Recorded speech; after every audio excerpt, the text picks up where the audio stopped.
오늘도 참으로 복되고 은혜로운 날입니다. 우리 사도신경으로 신앙 고백하심으로 9월 24일 목요일 아침 예배를 하나님께 드립니다. 나는 전능하신 아버지 하나님, 천지의 창조주를 믿습니다. 나는 그의 유일하신 아들, 우리 주 예수 그리스도를 믿습니다. 그는 성령으로 잉태되어 동정녀 마리아에게서 나시고 본디오 빌라도에게 고난을 받아 십자가에 못 박혀 죽으시고 장사된 지 사흘 만에 죽은 자 가운데서 다시 살아나셨으며 하늘에 오르시어 전능하신 아버지 하나님 우편에 앉아 계시다가 거기로부터 살아있는 자와 죽은 자를 심판하러 오십니다. 나는 성령을 믿으며 거룩한 공교회와 성도의 교제와 죄를 용서받는 것과 몸의 부활과 영생을 믿습니다. 아멘.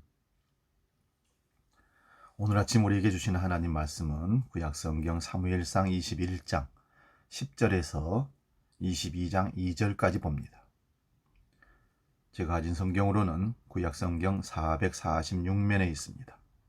사무엘상 21장 10절에서 22장 2절까지 봉독할 때에 살아계신 하나님의 음성을 듣기 바랍니다. 봉독합니다. 그날에 다윗이 사울을 두려워하여 일어나 도망하여 가두왕 아기스에게로 가니 아기스의 신하들이 아기스에게 말하여 이르되 그 땅의 왕 다윗이 아니니이까 우리가 춤추며 이 사람의 일을 노래하여 이르되 사울이 죽인 자는 천천히요 다윗은 만만이로다 하지 아니하였나이까 한지라. 다윗이 이 말을 그의 마음에 두고 가두왕 아기스를 심히 두려워하여 그들 앞에서 그의 행동을 변하여 미친 채 하고 대문짝에 그적거리며 침을 수염에 흘림에 아기스가 그의 신하에게 이르되 너희도 보거니와 이 사람이 미치광이로다. 어찌하여 그를 내게로 데려왔느냐. 내게 미치광이가 부족하여서 너희가 이 자를 데려다가 내 앞에서 미친 짓을 하게 하느냐. 이 자가 어찌 내 집에 들어오겠느냐 하니라. 그러므로 다윗이 그곳을 떠나 아둘람 굴로 도망하며 그의 형제와 아버지의 온 집이 듣고 그리로 내려가서 그에게 이르렀고 환난당한 모든 자와 빚진 모든 자와 마음이 원통한 자가 다 그에게로 모였고 그는 그들의 우두머리가 되었는데 그와 함께한 자가 400명가량이었더라. 아멘. 봉독한 이 말씀을 가지고 힘들수록 하나님 품을 파고듭시다. 힘들수록 하나님 품을 파고듭시다.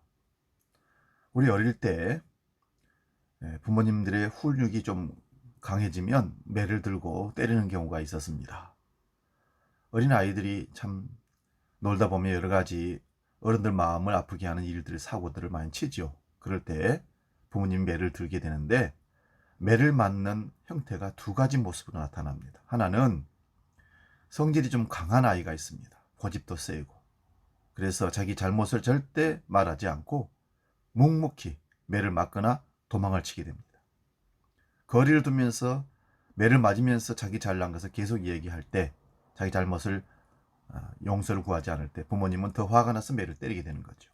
근데 반대로 좀 자기 주장이 약하거나 순진한 아이들은 매를 맞자 바로 잘못했다고 울어버리면서 부모님 품 안으로 용서해달라고 안기는 것을 봅니다. 그럴 때 매를 더 줄이고 빨리 그 일이 마무리가 될 수가 있습니다.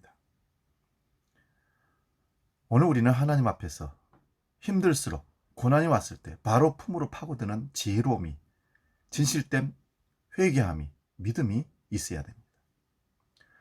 사울 왕이 다윗을 계속 미워하고 정적으로 생각하고 죽이려고 계속해서 달려듭니다. 결국은 다윗을 궁지에 몰아넣고 있습니다. 다윗을 죽이려는 이 과정에서 일어난 일들이 많이 있었지만 오늘 대표적으로 한 가지를 살펴보려고 합니다. 다윗은 이제 더 이상 고립되어서 피할 곳이 없습니다. 사울은 다윗이 어디에 있다 말만 들으면 정보를 듣게 되면 다윗을 죽이러 바로 군사를 보내거나 자기가 직접 군사를 데리고 찾아가기까지 했습니다. 사울의 이런 맹렬한 추격에 사울의 딸 미갈과 결혼했던 다윗은 결혼 생활을 할 수가 없었고 결국은 가정은 파괴되었습니다. 다윗은 궁전에서 도망을 쳐서 자기를 왕으로 세워주고 기름 부었던 사무엘 선지자가 도망갔습니다. 하지만 다윗이 사무엘이 있는 라마나요스로 도망갔다는 소식이 알려지자 바로 다윗을 잡으려고 또 군대를 보냅니다. 이번에는 인생의 벗이었던 사울 왕의 아들, 자기 아버지보다 친구 다윗을 더 사랑하고 챙겨줬던 요나단에게 도망갑니다. 그러나 요나단은 아무 힘이 없습니다. 궁전에서 쫓겨나고 가정도 깨지고 선지자 사무엘에게도 친구에게도 안전을 담보할 수 있는 곳이 아무것도 없습니다. 다윗이 할 수 있는 것이라고는 도망치는 것밖에 없습니다. 도망치는 다윗의 모습을 보니 정말 불쌍하고 안타깝기 그지없습니다. 사면초가의 상황, 누구도 믿을 수 없는 상황, 완전 궁지에 몰린 생쥐 같은 처지가 되어버린 다윗. 괴로움의 나날이 계속되니 다윗에게 이상한 변화가 일어나기 시작합니다. 오늘 21장에는 조금 이상한 다윗의 변화들을 두세 번 우리가 확인할 수 있습니다. 우리가 생각하는 믿음의 용장이 다윗은 온데간데 없이 전혀 다른 모습으로 변화가 일어나는 진짜 약한 모습의 다윗을 볼 수가 있습니다. 다윗이 사울의 추격을 피해서 노비라는 땅으로 가서 제사장 아히멜렉에게 자기를 숨겨달라고 청을 하게 됩니다. 그런데 아히멜렉 제사장은 다윗이 도망간 걸 보면서 겁이 났습니다. 왜냐하면 천하가 사울 왕이 다윗을 정적으로 알고 죽이려고 하는데 만약 다윗을 숨겨줬다는 사실이 사울에게 알려지게 되면 아히멜렉은 죽게 됩니다. 범죄 은닉죄가 되는 것이죠. 다윗과 똑같은 형벌을 받을 수밖에 없는 그런 가운데 다윗이 오니까 겁이 났고 떨렸습니다. 그래서 아히멜렉 제사장이 다윗에게 묻습니다. 왜 너 혼자 왔느냐? 그랬더니 사무엘상 21장 2절, 오늘 읽진 않았지만 2절에 이렇게 얘기합니다. 다윗이 제사장 아히멜렉에게 이르되 왕이 내게 이 일을 명령하려고 이르시기를 내가 너를 보내는 것과 내게 명령한 일을 아무것도 사람에게 알리지 말라 하시기로 내가 나의 소년들을 이러이러한 곳으로 오라고 말하였나이다. 한마디로 거짓말을 하고 있는 것입니다. 너 왜 혼자 왔느냐 했더니 도망친 신세에 있던 다윗이 거짓말을 해서 왕이 은밀하게 자기 일을 아무에게도 이르지 말라고 해서 나를 혼자 이렇게 보냈다고 거짓말을 하는 겁니다. 이어서 두 번째 거짓말이 또 나옵니다. 다윗이 먹을 떡을 구하는 과정에서 5절에 보니까 이렇게 되어 있습니다. 다윗이 제사장에게 대답하여 이르되 우리가 참으로 3일 동안이나 여자를 가까이 하지 아니하였나이다. 내가 떠날 길이 보통 여행이라도 소년들의 그릇이 성결하겠거든 하물며 오늘 그들의 그릇이 성결하지 아니하겠나이까 하매 배고프니까 떡 달라는 것입니다. 그 얘기를 하고 있는 것을 아히멜렉과 함께 노비라는 땅에서 같이 있던 사울의 정보통이랄까요? 도액이라는 사람이 그걸 다 들었습니다. 결국은 도액이 사울 왕에게 아히멜렉 제사장이 다윗을 숨겨줬다는 얘기를 밀고를 하게 됩니다. 그래서 결국은 아히멜렉 일가와 그 모든 가문이 멸족을 당하게 됩니다. 도액이 밀고를 함으로 말미암아 다윗 때문에 죽임을 당합니다. 세 번째 거짓말이 또 나타납니다. 8절에 보면 다윗이 아히멜렉에게 이르되 여기 당신의 수중에 창이나 칼이 없나이까? 왕의 일이 급함으로 내가 내 칼과 무기를 가지지 못하였나이다 하니 이것도 거짓말입니다. 다윗은 아히멜렉 제사장에게로 피해를 왔으면서도 마음이 불안해서 견딜 수가 없어 그래서 무기를 찾고 있었던 겁니다. 자신을 보호해 줄 수 있는 무기를 찾았는데 마침 자기가 죽여서 빼앗았던 골리앗의 칼이 아히멜렉 제사장이 있는 그 성소에 있었던 겁니다. 그래서 그 칼이 있다고 하니까 그것을 달라고 합니다. 여기서 다윗의 말을 한번 생각해 보려고 합니다. 9절 말씀 마지막 부분 보면 제사장이 칼이 그거밖에 없다고 하니까 다윗이 이르되 그 같은 것이 또 없나니 내게 주소서 하더라. 여러분, 다윗의 이상한 변화가 또 하나 드러납니다. 거짓말한 것도 문제였지만 더 큰 문제가 여기서 보입니다. 우리는 골리앗과의 싸움에서 한 다윗의 명은 또렷이 기억합니다. 골리앗 앞에서 다들 두려워서 도망가고 전쟁을 하지 말려고 포기하자고 했건만 다윗은 물맷돌 5개를 들고 당당히 서서 하는 말이 너는 칼과 창과 단창으로 내게 나아오거니와 나는 만군의 여호와의 이름으로 내가 모욕하는 이스라엘 군대의 이름으로 내게 나아가노라.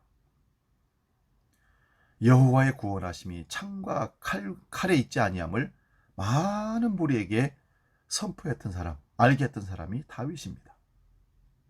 그런데 쫓기다가 궁지에 몰린 다윗이 골리앗이 칼이 있다고 하니까 하는 말이 하나님의 이름으로 이겼던 골리앗의 칼을 평가하는 다윗의 말이 이렇습니다.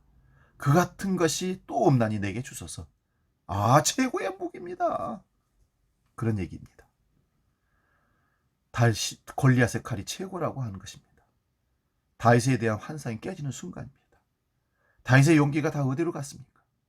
그가 말한 대로 골리앗의 칼은 자신을 보호해 줄 수 있는 최강의 무기였던 것입니다. 하지만 다윗은 분명히 여호와의 구원하심이 칼과 창에 있지 않다고 외쳤던 사람입니다. 그런데 도망자 다윗은 골리앗의 칼을 의지하고 있습니다. 어느 것도 비교할 수 없는 골리앗의 칼을 얻었으니 다윗의 마음속에 불안이 공포가 사라졌을까요? 다윗이 골리앗의 칼을 가지고 서서 다음에 나는 구절을 보면 더 기가 막힌 일이 벌어집니다. 10절 말씀 보면 그날에 다윗이 사울을 두려워하여 일어나 도망하여 가드왕 아기스에게로 가니 다윗이 골리앗의 칼을 가지니 모든 두려움이 떠난 것이 아닙니다. 그날에 오히려 더 두려워서 다윗이 골리앗의 칼을 얻은 그날 사울을 피해서 도망하고 이상한 행동을 하게 됩니다. 그걸 오늘 가드왕 아기스에게로 갔다. 다윗은 가드왕 아기스에게로 도망치면 가드왕이 반겨주는 게 아닙니다. 그래서 가드왕에게 이렇게 청합니다. 가드왕 아기스여, 당신의 적은 사울입니다. 저의 적도 사울입니다. 그러니 우리는 같은 편입니다. 우리 친구합시다. 이런 말로 가드왕 아기스에게로 간 것입니다. 하지만 아기스와 신하들은 다윗에게 굉장히 호의적이지 않았습니다. 경계를 합니다. 왜 그러냐면은 아기스와 아기스 신하들은 예루살렘에서 큰 인기를 끌었던 다윗을 잘 압니다. 사울이 죽은 자는 천천히요 다윗이 죽은 자는 만만이라. 그렇게 무시무시한 사람이 지금 등장했는데 다윗을 선선히 받아주겠습니까? 경계하게 되는 거죠.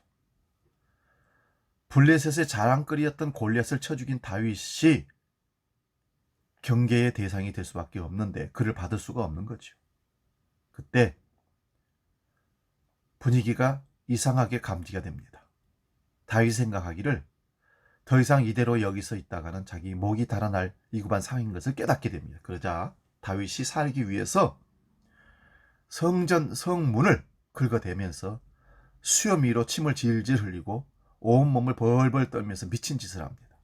한마디로 연기를 하는 거죠. 가드왕 아기스는 그래서 그것을 보고 신하들에게 또 다윗을 향해서 내 나라에 미치광이들이 넘쳐나는데 미치광이가 부족해서 저런 놈을 또 데려왔느냐?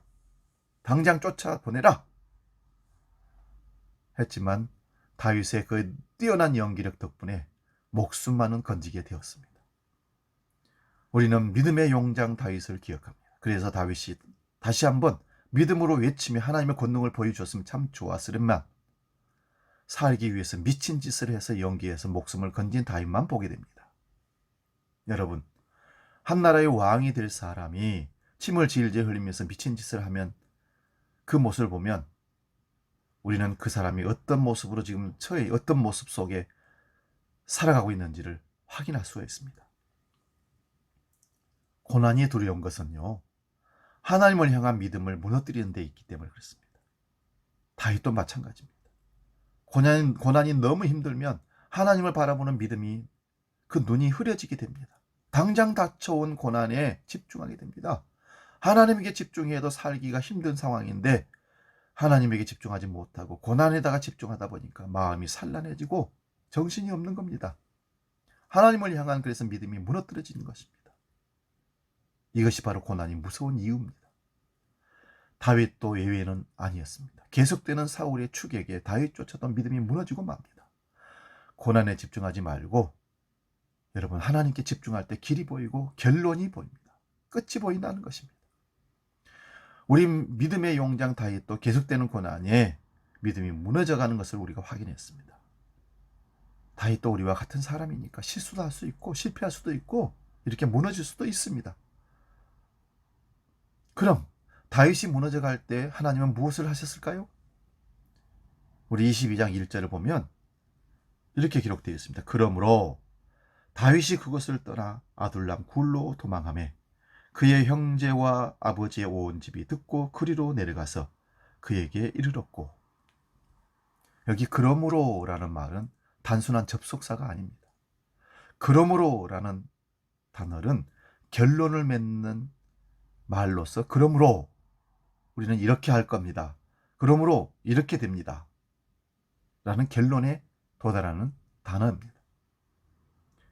21장의 다윗의 이상한 변화, 고난을 만나서 살기 위해서 몸부림치면서 때로는 거짓말도 하고 하나님이 최고인데 창과 칼을 의지해서 자기를 지켜보겠다고 했었고 살기 위해서 미친 짓을 했고, 이런 고난의 시기, 힘든 역경을 겪은 다윗이 드디어 아둘람 굴로 도망하였다는 것입니다.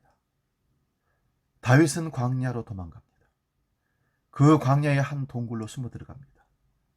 그렇게 다윗의 10년 광야 생활이 시작되고 있는 겁니다. 광야는 성경에서 특별한 의미를 지니는 장소입니다. 도망자 모세도 광야에서 하나님 만났습니다. 세례 요한도 광야에 외치는 소리가 되었습니다. 예수님도 광야에서 40일 금식 기도하고 사단을 시험을 이기시고 공생애를 시작하셨습니다. 이런 광야의 아둘람 굴을 비로소 찾아 들어간 그 광경이 피난처로 삼고 들어가는 광경의 모습입니다. 어떻게 보면 인생의 마지막 장입니다. 막장이라는 것입니다. 하지만 그곳에서 다윗은 잠잠히 하나님을 바라보며 하나님으로 피난처를 삼고 다시 하나님의 믿음으로 신앙으로 돌아오게 되는 것이 아둘람 굴에서 시작됩니다.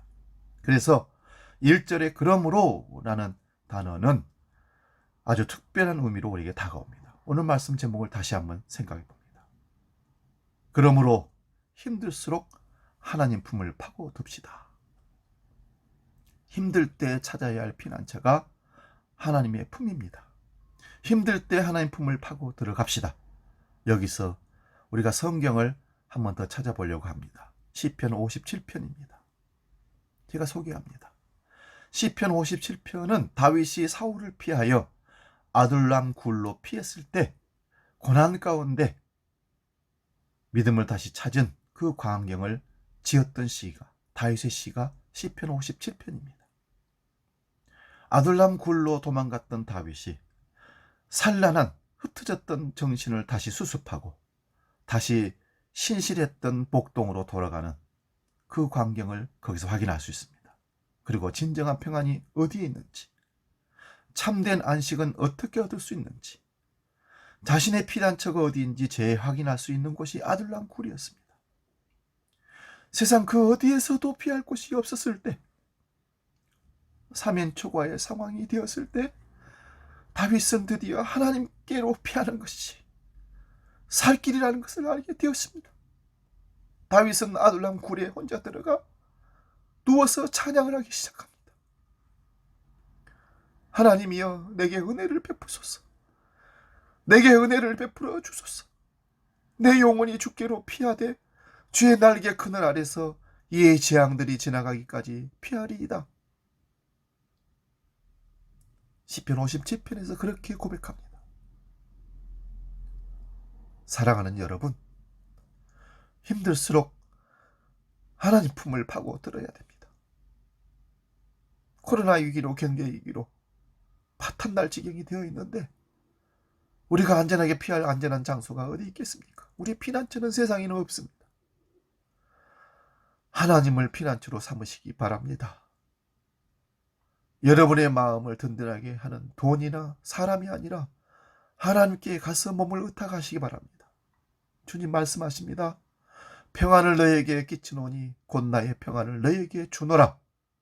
내가 너희에게 주는 것은 세상이 주는 것 같지 아니하니라. 너희는 마음에 근심도 말고 두려워하지도 말라. 다윗이 하나님 품을 파고들었을 때 하나님은 다윗에게 사람들이 몰려오게 합니다. 그렇게 몰려온 사람들이 어떤 사람들일까요? 2절을 제가 읽어보겠습니다. 22장 2절. 환난당한 모든 자와 빚진 모든 자와 마음이 원통한 자가 다 그에게로 모였고 그는 그들의 우두머리가 되었는데 그와 함께한 자가 400명가량이었더라. 그의 형제들과 아버지와 온 집 식구들과 환난당한 모든 자, 빚진 모든 자, 마음이 원통한 자들, 어림을 겪는 이들, 빚더미를 짊어진 채무자들, 마음이 원통함으로 힘들어하고 있는 사람들, 세상에서 버림받은 자들, 인생의 낙오자들이 모두가 다 아둘람 굴로 몰려들었는데 400명가량이 되었습니다. 다윗이 회복되니까 하나님께서 그런 사람들을 붙여주셨습니다. 그들이 자기들의 목숨을 던져서 다윗을 지켜낼 것입니다. 다윗과 같은 인생의 고난을 겪고 아둘람 굴에 와서 비로소 하나님을 만나고 변화를 경험하는 은혜가 그 환난받은 자들에게 임했던 것입니다. 다윗이 회복되는 경험을 그들도 그곳에서 아둘람 굴에서 경험하게 됩니다. 저와 여러분의 아둘람 굴은 어디입니까? 힘들 때 찾는 진정한 아둘람은 어디입니까? 힘들 때 하나님을 찾을 수 있는 곳이라면 그 어느 곳이든지, 그것이 병원이든 토굴 속이든 교회이든 가정이든 사업장이든 환난당하는 현장이든 하나님을 찾는 순간 거기가 아둘람 굴이 되는 것입니다. 궁전이 아니라도 좋습니다. 우리 번쩍은 좋은 집이 아니어도 좋습니다. 힘들고 버려진 어려운 곳, 만족감이 없는 곳이라도 좋습니다. 하나님을 만나게 되면 그것이 아둘람 굴이 되어서 내가 변화되어지고 나를 통하여 우리 가족을, 우리 성도들의 이웃들을 변화시킬 수 있는 장소가 되는 것입니다. 사랑하는 여러분, 그러므로 힘들수록 하나님 품을 파고듭시다. 기도하겠습니다. 하나님 아버지, 우리는 연약한 존재인 것을 압니다. 오늘 다윗은 정적인 사울 왕에게 쫓겼어. 사람도 믿을 수가 없고 무기도 나를 지켜줄 수가 없고 어디에도 나를 내 한 몸을 누울 곳이 없어서 아둘람 굴로 피하여 거기서 하나님 만나고 참된 안식처를 하나님을 통해서 만나게 되었다는 사실을 보았습니다. 하나님, 힘들고 어려울 때 우리가 어디서 위로를 받고 어디서 안전하게 편안히 잠을 쉴 수가 있고 잠을 잘 수가 있겠습니까? 오직 우리 주님 뿐만인 줄로 믿습니다. 우리의 아둘람 굴이 되어 주옵소서. 오늘 코로나 위기로 말미암아 수많은 어려움과 역경 속에서 우리가 유일하게 피해서 안전한 장소가 될 수 있는 곳이 아둘람 굴인 것을 확인했사오니 오늘 그 아둘람 굴을 찾은 우리 모두가 이제 평안한 가운데 당당하게 믿음의 사람들로 살아갈 수 있도록 축복하여 주시옵소서. 이제는 우리 주 예수 그리스도의 은혜와 아버지의 놀라우신 사랑과 성령님의 감동 교제 역사 충만케 하심이 우리의 영원한 피난처가 되신 예수 그리스도를 아둘람 굴로 찾고 참된 안식과 평안을 누리기를 원하는 우리 주한 모든 성도들 머리 위에 아침 예배로 협력하는 함께 참여하는 모든 우리 권속들 위에 이 민족 위에 영원히 함께 계시기를 간절히 축원하옵나이다. 아멘. 사랑하는 여러분, 오늘도 여러분 승리하셨습니다. 꼭 아둘람 굴에서 주님 만나시기 바랍니다.